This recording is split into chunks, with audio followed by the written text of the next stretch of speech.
Party కూడా తెలంగాణ రాష్ట్రంలో ఉంది, మేము కూడా ఇక్కడ ఉన్నామని చెప్పి మీ మనగడ చూపించుకోనికి ఢిల్లీ వీధుల్లో చక్కర్లు కొడుతున్నాం.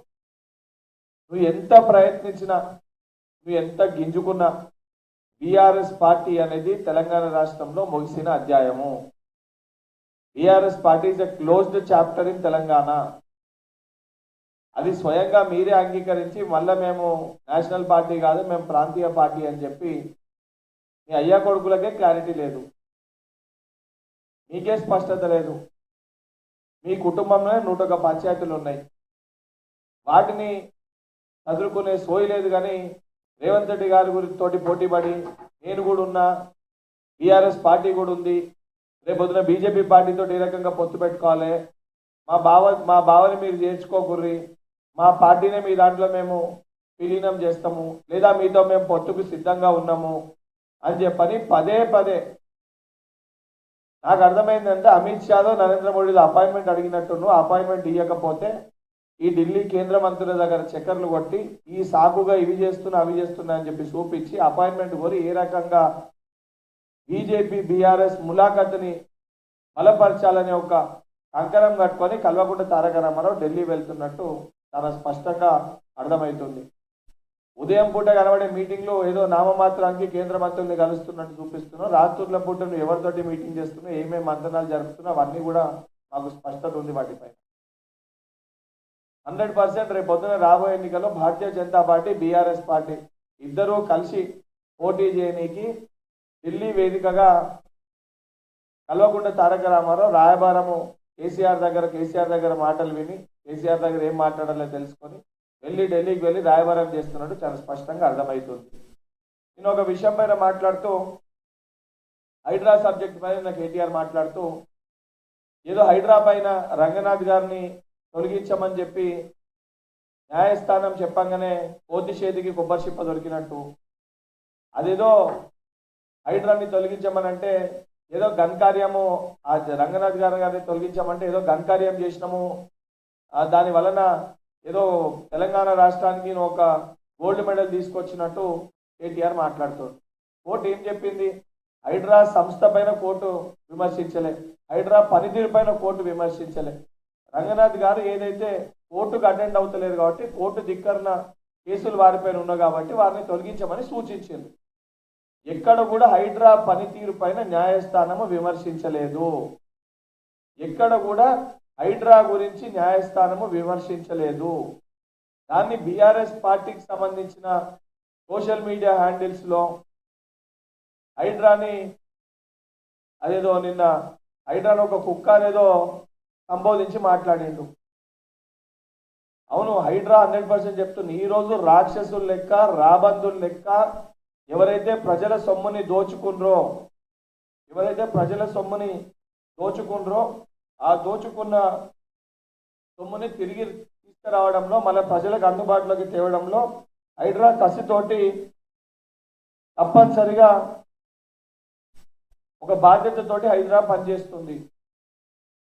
హైడ్రా పైన నమ్మకంతో సుమారు హైడ్రా ఇప్పటి వరకు దగ్గర బతుకమ్మ కుంట కానీ, కుక్కడిపల్లి నల్ల చెరువు కానీ, తుమ్మిడి కుంట కానీ, బంకర్ చెర్లు కానీ, ఇలా అనేకమైన చెరువులని హైడ్రా ప్రొటెక్ట్ చేసింది.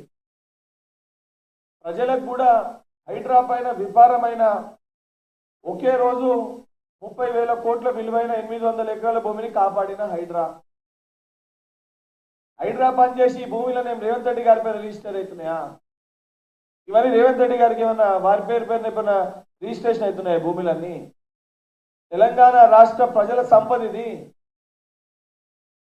రేపు పొద్దున ప్రజలకు ఉపయోగపడే విధంగా తెలంగాణ రాష్ట్ర అభివృద్ధి కోసము ఈ భూములన్నింటినీ కూడా కాపాడితే ప్రజలు హైడ్రా పైన నమ్మకంతో నిన్నటి కూడా ప్రజావాణిలా పబ్లిక్ పోయి హైడ్రాకి కంప్లైంట్ ఇస్తుండ్రు, మా దగ్గర చెరువు కబ్జా అవుతుంది, చెరువుని కాపాడండి అని చెప్పి. నిన్న విషయాలు ఇది.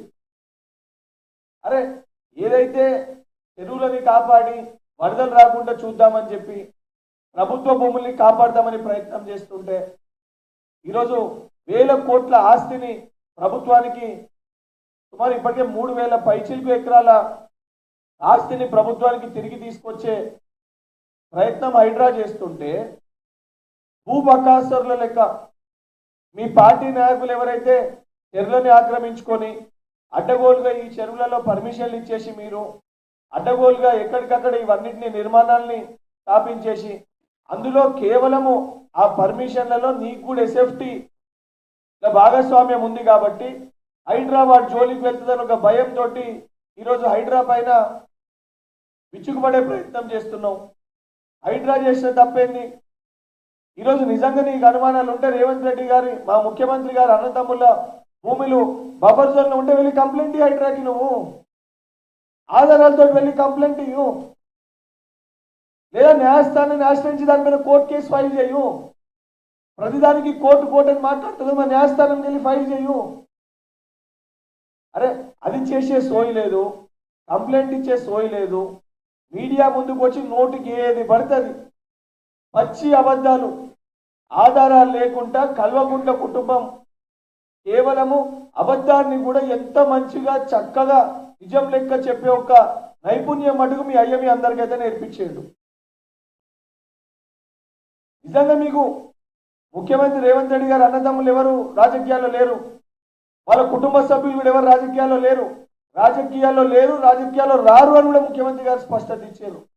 నీ లెక్క అయ్య పేరు చెప్పుకొని మంత్రి పదవి, నీ చెల్లె మీ అయ్య పేరు చెప్పుకొని ఎంపీ ఎమ్మెల్సీ పదవి, మీ బావ మీ అయ్య పేరు చెప్పుకొని మంత్రి పదవి, ఇంకొకరికి రాజ్యసభ పదవి, ఇంకొకరికి ఎమ్మెల్సీ పదవులు, ఇక కుటుంబ సమేతంగా ఫ్యామిలీ ప్యాకేజ్ లెక్క ఒకరికి మించి ఒకరు.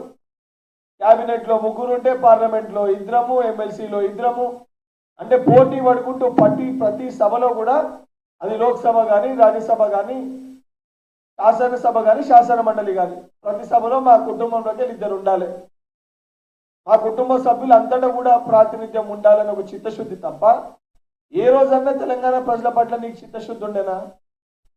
ఏ రోజన్నా నీకు ఆలోచన ఉండేనా? నిజంగా కల్వకుంట్ల తారక రామ ఈరోజు నిన్ను చూస్తే బాధ అనిపిస్తుంది. అంటే ఏదో తాపత్రయపడుతూ ఏదో చూపివ్వాలి, ఏదో చెయ్యాలి, రేవంత్ రెడ్డి గారితో నేను పోటీ పడాలి, నేను కూడా కనబడాలని చెప్పి నువ్వు తాపత్రయపడుతున్నావో ఇదే తాపత్రయపడి మనస్తాపానికి లోనే ఎక్కడ పిచ్చి పడుతుంది నీకు అని అనిపిస్తుంది.